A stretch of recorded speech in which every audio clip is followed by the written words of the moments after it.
I have no idea how to start this video. Let me think. Let me brainstorm a joke real quick. Let me brainstorm something funny. I got nothing. I'm a lost cause. G2? More like GPU.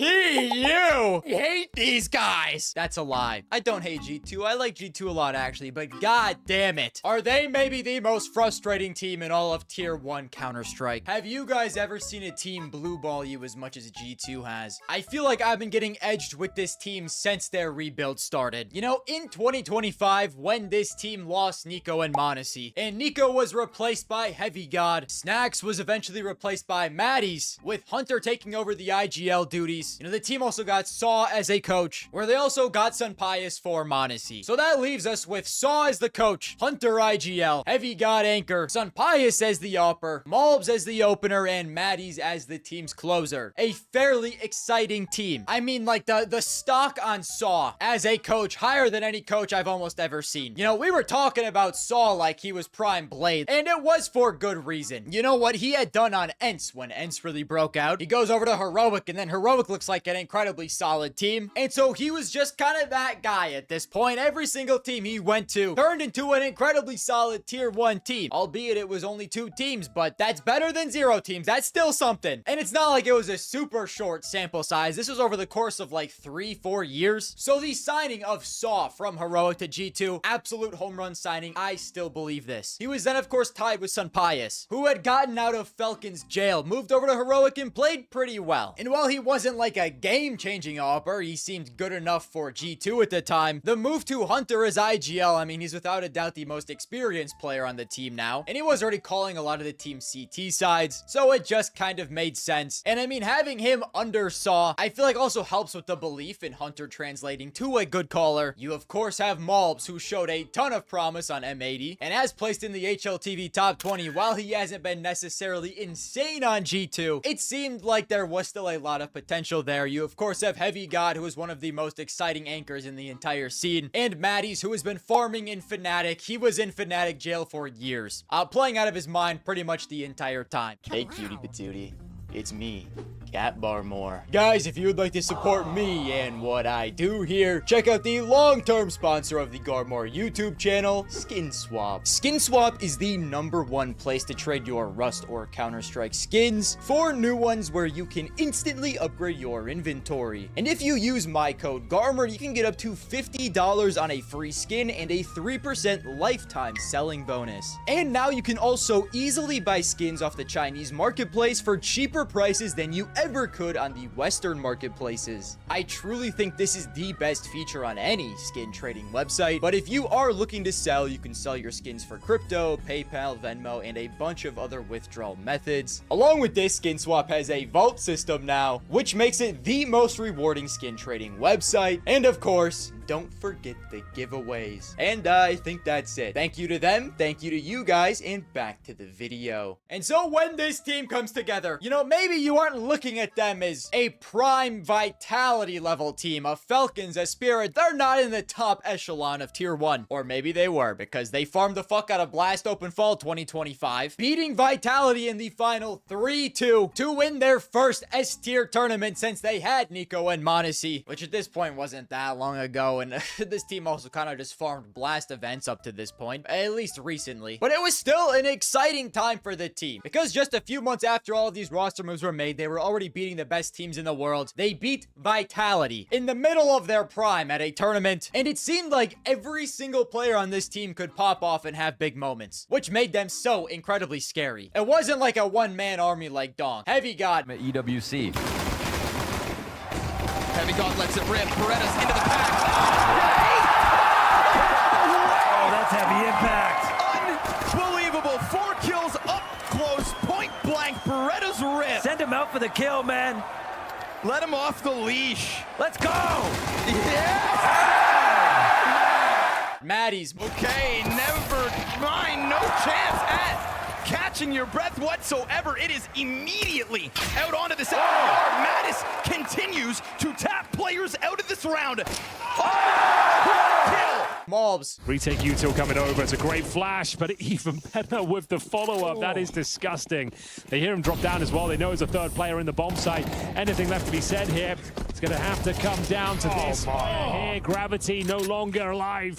even Hunter and Sunpius could have a life round at any point. And so even if one player maybe was having an off day, if the rest of the players are having a good day, it seemed like they could beat anyone in the world, at least after this. So this is the first time we get edged by this G2. You know, the first time we get a little bit of a thrust. I don't fucking know. We're like 2 minutes into G2 jerking me at this point. We're starting to feel pretty good. But then the rest of this year, G2 pretty much do fucking nothing. We lose in the quarters of Fissure Playground 2 to Mongols. A Mongols that at this point is fine, I guess, but they're not like prime Mongols. We missed the playoffs of ESL Pro League Season 22, losing to 3D Max. We missed out on the playoffs of Chengdu, losing to Vitality, and then miss out on the playoffs of the Budapest Major, losing to Falcons. They made one playoffs after winning that Blast tournament and showing how high their ceiling was, and it was Fissure Playground 2. That's not even a real event. That's a fake event. And so you start looking around and going, what is this team? What is G2? Are they good or not? The only thing we know is they're not consistent. But like I said, there is still optimism heading into 2026 because we still know how good the players on this team can be. When they won Blast Open London 2025 finals, it was because of a Maddies and Heavy God masterclass. And I mean, while Maddies and Heavy God were very good for the rest of 2025, we didn't really see this ceiling from them again for the rest of the year. Maddies played very well at Fissure Playgrounds and followed it up with a 0.98 at the main stage of ESL Pro League Season 22, a 1.12 at Chengdu, and a 0.95 at Budapest. And so like overall he's still playing well, but it's not like the 1.3 that he dropped at Blast Open London. And it's kind of the same story for Heavy God. You know, a 113 at Fissure, a 1.0 in the main stage of ESL Pro League, a 111 at Chengdu, and a 111 at Budapest. So they both still played very good. But it seemed like at this point, we would need a Heavy God Maddies literal masterclass for this team to do anything. And well, I'm gonna be honest here, fellas, I just don't think that's really gonna cut it for a, you know, a top-end tier 1 team. And so this leads us then into 2026, where G2 end up doing the exact same fucking thing. They at least make the playoffs of Krakow, which is very good. You know, if they can consistently at least make tier 1 tournament playoffs, that is a step in the right direction. Any form of consistency would be good for this roster. But they lose to Mouse to get knocked out in 5th to 6th place, miss the playoffs of PGL Cluj-Napoca, get knocked out of ESL Pro League Season 23 by Foot, and then after ESL Pro League, G2 and Liquid swap Nerds and Malbs. Malbs needs to go over to Liquid because they stink poopy dick at this point, and he's gonna make them an NA majority team, allowing them to barely squeak into the Cologne Major. And G2 take Nerds because Nerds and Saw have worked together in the past and have had great success. And well, Malbs at this point wasn't really cutting it for the roster. As on G2 in 2026 so far, he posted a 1.02 rating, which isn't horrible, but you know, for a lot of the spots he was playing in also just really isn't good enough, especially if you were touted as the Nico replacement, you know, which isn't me trying to dog on him at all. That being put on your shoulders is an insane responsibility. And I personally still think Malbs got a lot of juice left in the tank. I love what I've been seeing from Malbs on Liquid. I am still holding on to how unbelievably good he was on Amadi. I still think Malbs is a great player, but this Malbs Nerds transfer did make sense. And so because of this, G2 would have to play in a couple tier 2 tournaments to get their VRS core updated with Nerds. You have to have a certain amount of games played, you know, before the Cologne Major invites, the whole thing. And in these 3 tier 2 tournaments, they do meh. Get knocked out of Bertram Clyde Gaming Masters Championship to Sinners. They then go to 2 tier 2 tournaments, one they win and one they come in 3rd. And then after playing in some more tier 1 tournaments, lose in the playoffs of Blast Rival Spring 2026 to FaZe, which is certainly something. You know, a FaZe with Brokey on the roster still. They make the playoffs of PGL Astana, and that leads us to the IEM Cologne Major, where finally, after what feels like a millennia, we see G2 damn near their peak. It seems like the first time since Blast Open Fall 2025, we have finally seen this team firing on all cylinders, because at the Cologne Major, after easily making it through Stage 2, in Stage 3 they are in a 2-2 game against Na'Vi, who at this point is the number 2 ranked team in the world, and G2 just straight up wins that series 2-1. And so while this in itself would already be a huge victory for G2, you know, after adding Nerds, they made 3 S-tier playoffs in a row, and that's what I was just asking for. If we can just start consistently making playoffs, that is a step in the right direction for this team. They just need some consistency, because we know if the players are feeling it on a certain day, the ceiling is there. And then in the quarterfinals, they play Spirit, who have had their number for the past couple tournaments, but this is just straight up one of the greatest series I have ever witnessed with my own 2 eyes. Map 1 Overpass goes to G2 13-9. Dust 2 goes to overtime with Spirit barely winning 16-14. And then Mirage Map 3 is a fucking marathon. Multiple overtimes. The game is going back and forth and back and forth and back and forth. We eventually get a Magic's 1v4. Molly to try and slow this down. But Magix knows that might not make the difference. Got to back his aim here as all of G2. Bias does it bigger! Bias does it better! Team Spirit! Which Valve actually added, I guess, kind of a graffiti. It's not a graffiti, but they added memorabilia for the Magic's 1v4 with a bunch of little tomato glasses, which I think is great, okay? I'm happy to see Valve doing stuff like this again. But anyways, yeah, this series was fucking phenomenal. And I quite literally have no negative things to say about G2 and their run at Cologne, because this truly looked like the moment that everyone had been waiting for. G2 finally were becoming a true, consistent tier 1 team. I mean, sure, I guess there was some red flags, because unlike the Blast tournament they won, this time it was basically Heavy God by himself hard carrying G2. G2 stats at the IEM Cologne Major in Stage 3 in playoffs, Heavy God has a 1.26 rating, and the next closest player has a 1.0. Ignore the Nerds rating there at the bottom. And so maybe you can be a little concerned that it's kind of the same old story. G2 is the same team. At Blast, Heavy God and Maddie's played out of their mind and won. Here, Heavy God played out of their mind and we saw G2 play better. So is this a team where it's gonna come down to just, is Heavy God feeling at this tournament or not? Because they're gonna continue to be inconsistent as fuck if that is the case. But on the other side of the coin,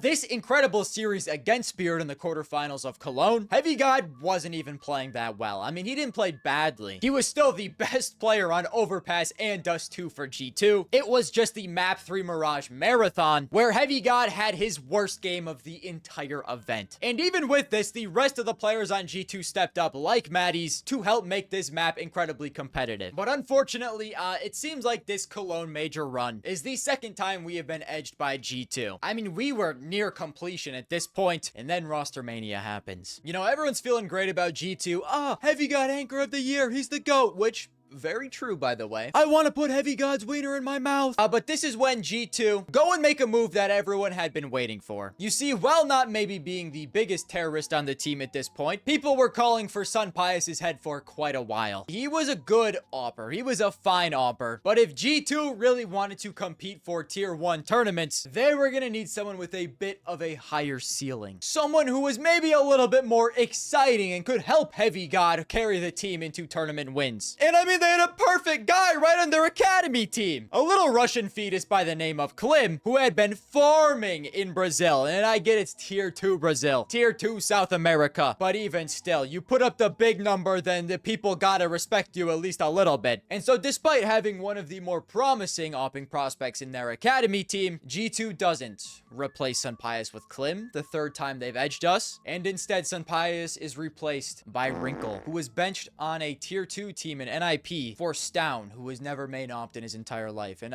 Stown has been putting up fine numbers in tier 2. But like, are we fucking serious? G2 has probably the greatest anchor on earth in their roster right now. Heavy God is truly a demon. They have a bunch of other promising pieces, like pretty much everyone besides Nerds, no disrespect. You can add another promising player in Klim, and we're adding Wrinkle. And like, I don't know, man. I guess I almost see the vision, because like, Wrinkle's highs are very good. When Wrinkle is on point, he does look like a very good AWPer. And I guess Saw thought that he could just elevate Wrinkle to this level. They could train Wrinkle into being a demon, and he is still a young player. So I think this is possible, but I don't know, man. I don't love the move, and I don't think anyone else does either. You know, I guess for some context, in 2026, before Wrinkle was benched for Stown, who has never main opt in his entire life and was benched on Astralis, he had a 1.0 against top 20 teams. And Sun Pius in 2026, before he was benched, had a 1.03. And while it is going to be easier for Sun Pius because the team around him is better, and G2 G2 is going to be winning more than NIP, you would think. I feel like we just signed a player who maybe at best is potentially a side grade with a significantly lower floor. And so, you know, after getting edged by G2 since this rebuild has started, we once again get edged because this is the highest G2 stock has been since they won that Blast tournament. And then they gotta go and damper everyone's mood with a roster move like this. And so while I totally could end up being wrong about Wrinkle, I've been wrong before. You know, I'm sure you guys are aware. Our first look of them at Blast Bounty, and I get they are a brand new roster, they squeak by Namiga 2-1 and get blown the fuck out by brand new Liquid with JT and Jorko. And now maybe this new Liquid roster is pretty good, but they got blown out. Man, it wasn't even close. And Wrinkle was G2's lowest rated player here, and I will cut him a little bit of slack because, you know, he just joined the team. First impressions aren't looking great. And I feel like right when it was looking like maybe G2 was becoming a little more consistent, we go and add maybe the most inconsistent AWPer on the earth to just make the team 3 trillion times more inconsistent, it seems like. And so at this point, it's like I'm just frustrated with G2 because I see the potential of this team. G2 could be such a phenomenally good team. I just feel like, I don't know, we're doing stuff that's not helping us out in any way. We're just gonna make ourselves even more inconsistent than we already were. I still think G2 is probably like 2 roster moves away from being a really, really good team. I know Nerds played very well at Blast Bounty, but I would say you probably want to replace Nerds, and yeah, we haven't given Wrinkle any time. And like, who knows, man? I do genuinely believe Saw knows what he's doing 100,000%. And I don't think G2 would make a move like this if Saw didn't think that he could get the most out of Wrinkle possible. Like I said, there is a universe where this roster ends up working out and actually getting better, because I do think Wrinkle's ceiling is higher than Sun Pius's was. I just know that from what I've seen from Wrinkle, he's almost always closer to his floor than his ceiling. And so, you know, I don't know. It sounds like they don't want to add Klim to the roster. I get potentially Klim could be inconsistent if he joins as well. I don't care, man. Just add him to the team, bro. Like, I'm still gonna pound the roster move of just please add Klim to the starting roster. He's already in your academy team. I don't think they're gonna get like a super big team to pay a crazy buyout for him. At least I don't think a tier 1 team will. Maybe someone will come out and do it, but I feel like, you know, we just add Klim to the starting roster. We potentially move Matties back to the roles he was playing in Fnatic, because while Matties has had some really big moments, I think he is one of the more underrated players in the scene. You know, if you look at G2's playoff stats in 2026, Matties is their best player, and this is also the case in 2025. Matties is just a playoff player. I don't know what else to tell you. When G2 needs this guy most, he delivers. It was the same thing with the map 3 Mirage against Spirit. And I mean, like, Matties has been good in 2026. He has a 108, but this does go down to a 104 against top 20 teams, and I just wonder if he would be more comfortable in opener roles like what he was doing when he was farming on Fnatic. And so then that leaves you an opening to sign a closer like JL.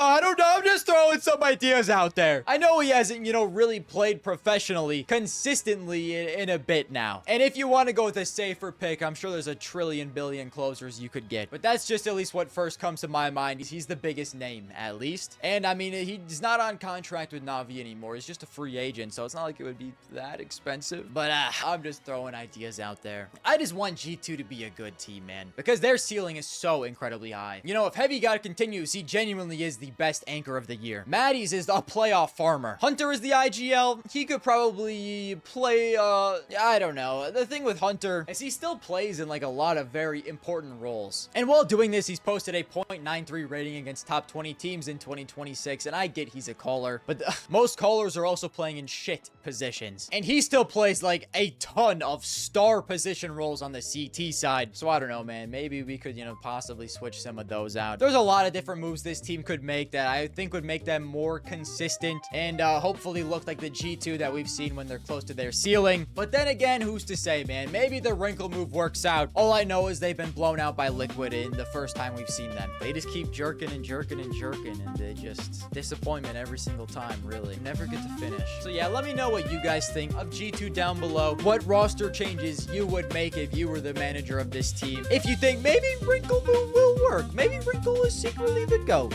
Let me know. If you liked the video, leaving a like, subscribing, turn on notifications if you want to be notified. And that's it for me, Squadron. I will see you fellas next time.